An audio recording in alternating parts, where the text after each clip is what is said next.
We're here at the beautiful 14 Bells Fine Art Gallery, where Cheryl and her team go above and beyond, really, to promote and support our local artists. And I am thrilled to have one of them here with us today, the inspirational visual artist, Sarah Irwin. Welcome to Gallery 902. Well, thank you for having me. We're excited to talk about, obviously, your showcase that we have here today. But first, I kind of wanted to delve into something that I saw in your bio, that I read. And I love that you said you knew the moment you were an artist when you realized that you couldn't find the words to express your ideas or your feelings.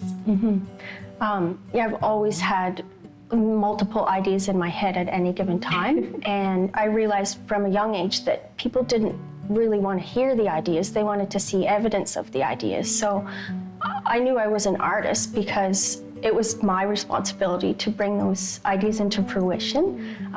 Nobody cares if you're an artist or not until you have made your art. And I think that's really important to remember at any stage of your practice or career. Yes. You have to do the work. And you do put in the work. And look what you create. I mean, honestly, Sarah, you are a painter, a sculptor, I know a writer, and inspirational, for sure, leader. And also, I think you're a teacher. I mean, do you see yourself as all of? I do. All of those. I do, yeah, it's true. I find that things overlap, and it's really important to tap into these different combinations of elements of art, you could say, and it prepares you to be able to speak about it. And as soon as you can tell a story well, you have the capability of teaching someone, or even better, inspiring someone. Yes. That is the artist's ultimate goal. That's what we wake up in the morning to do. And it doesn't always work the way we planned it would go, but you have to keep at it. You have to keep at it continuously. Do you find that one medium influences the other for you? Yes, and also it's really nice to switch hats if you get stuck. I find multiple projects are not necessarily good for everyone, but for me, rather than quit, like throw in the towel for the day, so to speak, right. Find another project to do that will augment or counterbalance the project that you can't finish, because time is so precious. And that makes sense too, to be able to step away. I have seen that with my daughter where she's very frustrated with a piece, and so she'll just throw it away instead of maybe taking a break and coming back. So that's basically what you're saying. I mean, that's, yeah. If you have another medium you can go to, that kind of really helps. Or start a new one. Yes. There's absolutely nothing wrong with deciding that we're not going to show this to anybody for various reasons. But I also would encourage younger artists to hang on to all of those embarrassing drawings or pieces or paintings, whatever it is, a cartoon, a comic strip, because you're in 15 years you're never going to remember that you made that. And it's so nice to look back and see what you've done. You actually have a great story about that, where not just about hanging on to something, but being able to, I mean, because art is expensive, supplies are expensive, but using recycled items to make art on. And I'd love for you to share that. Well, technically there's one behind you. My favorite. I have a friend that is an artist as well. She's moving. She had to purge and downsize, so she gave me these canvases, and some of them were half finished, her projects of abandonment. And it's a bit awkward to paint over someone else's artwork. I was given permission, so that's why there's a lot of texture on the painting behind you in particular. That's what I was going to say. And so you really incorporated part of her painting within yours. I did leave a bit of it behind. The tulip right beside you there is actually not my painting at all. That's the remnants of her piece. I love that. And to honor my friend Carol Ann, who had gifted me the canvas, I have no qualms about reusing anything, though. Art can be anything. It's all around us all the time, and I have no problem with, I guess, upcycling or reinterpreting a common object. We did a show in 2020 here in the Hydrostone Market via 14 Bells Fine Art Gallery, all about chalkboards. And the chalkboards were upcycled industrial steel panels that I was kind of supposed to take to the scrapyard. And I realized they were magnetic, they were completely smooth. I covered them with chalkboard paint and put little paintings on them. First of all, to see if it would work. Second of all, to reutilize these junk objects back into art object. Yes. And to encourage people to use a piece of chalk again, which we've lost that. The love note, handwritten, cursive, the lists. You're speaking my grocery language. List. Yeah. There's nothing like holding a handwritten letter. They're the thing of the past. They don't need to be. No. And yet we don't think in terms of that as being a valuable use of time, maybe. Yes. Why would you make a grocery list when you can text it to someone, right? I disagree with that. I think we need to keep all our technologies flowing. We can't lose our basic human mark. And to draw is to take anything and pull it across the surface, and you're drawing, you're making your own mark. So that was the influence of the chalkboard project. I love that. And something so tangible too. Like that's, I think, what's so important for young artists to really explore that. I wanted to get back to a couple of your quotes. When I read your quotes, Sarah, it's like I'm reading my favorite novel, and you come across that sentence or paragraph and you have to reread it a couple of times because either it's so thought-provoking or it's just made you feel something so intense. One of my favorites, art is everywhere if we pay attention. And that kind of ties into what you were just saying, like looking at these objects that may have been thrown out, or I think also just slowing down moments so you don't miss those things. Yeah, and we think that art is somehow reserved for the art group, the collector group, or the people in school. It's not, it's for everybody. And that's why it's important to keep it going. And it doesn't matter how old you are when you start. That's something that is a big stumbling block for people. Too old, too young, no time.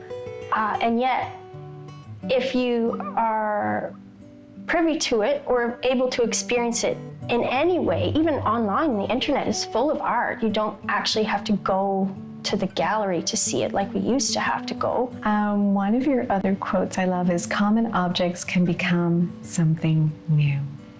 That comes from my parents. I have to give my farming background grandparents that were completely cleverly frugal. I'm not the only art maker in my family, but I would be the only artist, you might say. Everyone else is a crafter, a baker, a mechanic. We all have a dash of MacGyver. Do you remember MacGyver? Yes. If you could do anything with chewing gum. Right? I don't use chewing gum in my practice. Although, just the idea that, again, the common object can be reinvented into something else completely, I think, is an art form. And we don't need to have the standardized blank, the wholly blank canvas.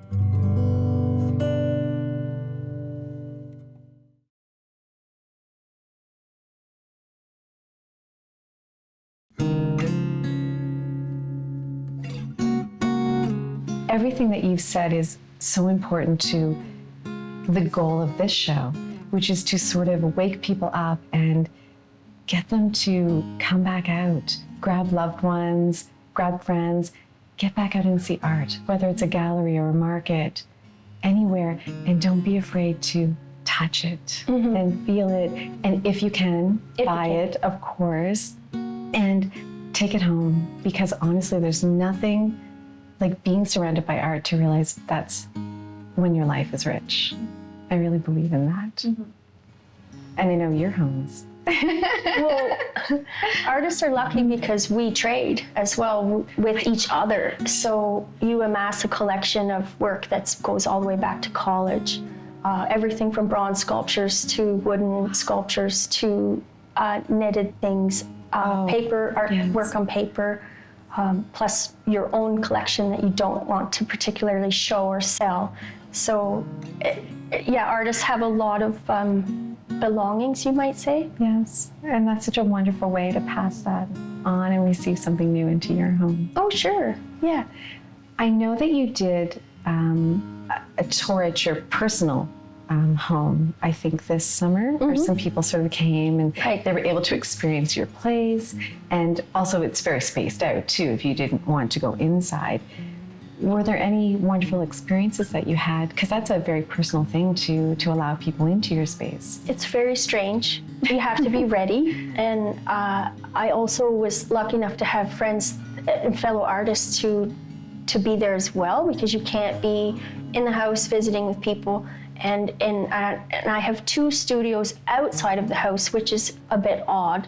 One's the messy shack, and one is the writing shack or the painting shack, because you can't mix your certain ingredients. You can't mix together. Yes. Was there anyone that came through there that sort of gave something to you, that you got something from? Every time I meet someone who is a young person, and what does that even mean, young person? A child, someone under 15 maybe, who gets really excited about being in the space. And one girl said, "This room is so fun and weird and creepy." And I was like, "Oh, creepy, oh." But she was talking about not so much the art that was hung in my little wee shed, but all my stuff. And I thought, oh, she likes me because she thinks I have interesting objects. And I am also that way.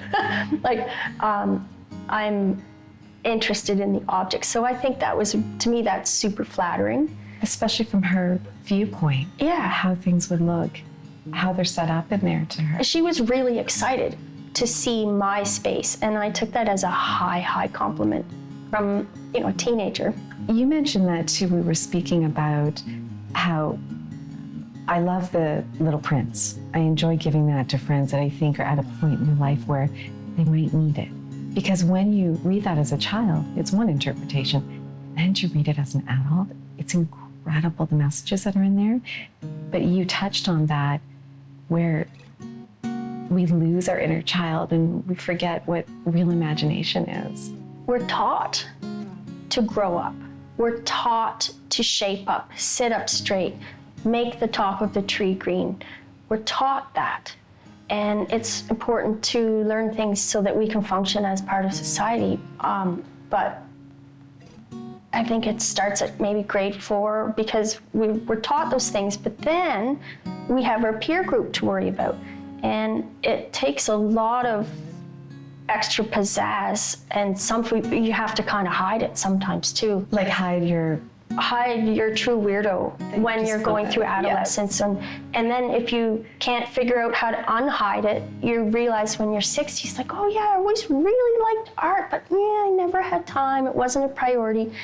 And partly it's fear.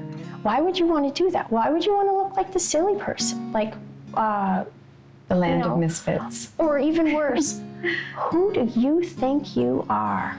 Is a very damaging statement to say to a creative person at any stage in the game. And that's what we unlearn. We go into the safety zone of conforming, and it's the art people that circumnavigate, or they slip through the cracks somehow, and they're able to get along. It's not easy, and without constant doses of encouragement, which come from people like yourself who show up and ask you questions about your weird project. It's essential. And that's back to the tour. Or having studio visits with people, and you don't know what they're thinking, what their experiences are. You have a better visit that way, in a lot of cases. And I think too that your space also allows for different experiences, because you do have varying mediums of art everywhere, and it flows. So you're kind of able to walk around. Did you have group tours or sort of just a couple people at a time that would come through? Well, the one major tour we do is a group tour because it's open to the public. Okay. So I like, prefer if you would call me yes, first before you of came. course. No. But just being able to know that, again, there's that outdoor space, you know, that you can come and really experience it. Yeah. Something that I loved about you is that you encourage touching art. Don't be afraid to touch it, because we do feel that way sometimes when we see something or we're so afraid to get close to it. But I think that's when you really can connect to it. Right. There's a lot of good reasons why you should not touch art. Certainly. Yes. And I used to, when you talked about teaching, I used to teach a lot of kids classes. Yes. And I would roll out, I think I showed it to you, this funny piece of tent that's made with tent and crayon and marker and paint. Yes. Probably should have thrown that on the burn pile. And yet I'm glad I didn't, because I can roll out this thing to the kids and say, look, I found this piece of tent in the garbage. This is an early piece of art that I made. And I'm going to let you guys touch it because I know you want to. But the reason we're taught not to touch art, in particular if it's for sale in a gallery, things have to remain intact and clean, and we don't want to knock anything over. No. What people don't realize is that you have a lot of oil in your hands. And if everybody came along and touched the painting, eventually that would be very bad for the paint on the painting. In fact, in the Art Gallery of Nova Scotia, there's an incredible sculpture of a boar, like a gigantic pig. Yes. It's amazing. And it's really, really well signed, please do not touch, please do not touch. And you can see where everybody touched it before the sign was put there, right? And so eventually, even stone, it wears down. Especially with everyone wanting With to get in everybody, there. yeah. I think that's what's lovely though about your place, is that you do allow for people to be able to do that, like to touch some things, or how you would just grab something off the wall and say, let me put it into the light for you. Now look at it. Now what do you see? What do you feel? Well, that's part of the experience. Again, like if somebody's going to come over to your house to see your projects you're working on, it's really good to, show them the best way you can, the best engagement.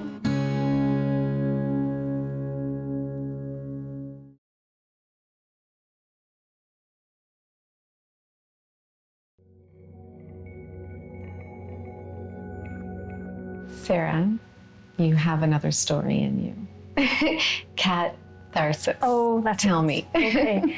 The day before I turned 40, I get a phone call from the bank. And the bank basically said, we appreciate all the paperwork that you've done to be approved for this loan, but your income will never matter. Will never matter. Will You never said matter. those words. In a kind way, but that was the nutshell of it, that because I don't have a real job, that we wouldn't quite qualify for the loan. It worked out okay in the end, but bitter. How old do you have to be till you're valid, right? So really you have to start with that in your own head, which is what I learned. This is your life's work. Yeah, and it didn't count, even though I'm supported by this wonderful gallery, there's sales, it doesn't matter. So that was a hard pill to swallow. And while I was recovering from that conversation, the phone rang again, and it was the Canada Revenue Agency. We love those phone calls. Right. And they kindly told me, actually it was the collections agency, were telling me that I owed $26,000 in back taxes, and if I didn't pay in 2 weeks, there would be a 15% interest charge on said funds owed. The reason for that is because we owned a diner, and we had sold it the year before and taken a step away from the restaurant world completely. And I had taken on all kinds of part-time work, like intensive gardening and renovating, painting houses, and also doing artwork on the side. But it didn't matter. So I was really upset. And you had put in all of that extra work, correct, so that your income could matter. Yeah, because artists know that, you don't have a regular T4. It's a big flag for a lot of institutions, or when you're trying to, we'll never fit into the box. And you have to be really comfortable with not fitting into a particular box, or build your own box, which is also, it's possible but difficult. So I was really upset, and I thought to myself, well, this is ridiculous. I spent all this energy doing things that weren't art. I'm gonna be 40 tomorrow. What a birthday. Well, yeah, it was a real, I call it a catharsis, because it was a cathartic time in my life, a real turning point. And I grabbed a blank canvas, and I was... As an artist would. Yeah, like rage, need to do something. And I thought, well, I might as well just paint cats. Everybody likes cat. I'll just keep painting cats then, because people buy them, and then that's all I'll do. I was all stubborn. And of course, bawling my eyes out. I was so upset and felt just really low. Yes. I brought it with me. Would you like to see? It's beyond. Yeah, I will show you. So I will show you're you. crying. I'm crying. I'm holding a Kleenex or two that was very damp, and I had just added, like we talked about the underpainting, get your painting down. Yes. And I saw this. I was painting with my Kleenex. Painting with a Kleenex, no brushes, nothing. No brushes, just spreading the paint around with your and tear-stained Kleenex. Thinking about just painting cats in a very sarcastic, angry sort of way. And can you see? This is incredible, and I hope that everyone can see. We're going to really come in tight on this. We want to give everybody just a couple minutes to try to see it. And once you do, it's pretty incredible, especially that this was done with the Kleenex with in mind about the cats. Yeah, right in the middle. Show us where it's at. Right in the middle. It's an amazing, powerful tiger emerging from a jungle. I mean, that's what, and the paws coming out. I mean, really, that's what you needed to be. Oh, what a sign. I'm glad you can see it too, because I thought I was losing my nut at the time. And so normally this would not be a finished painting, and it would get painted over. This one is done. I considered it to be a real sign to not give up. That's right. Giving up is exactly what most people would have done at that point. And I've always had a second job of some kind. There's nothing wrong with that. But most people sell their paint, they stop knitting, they never enter another contest again.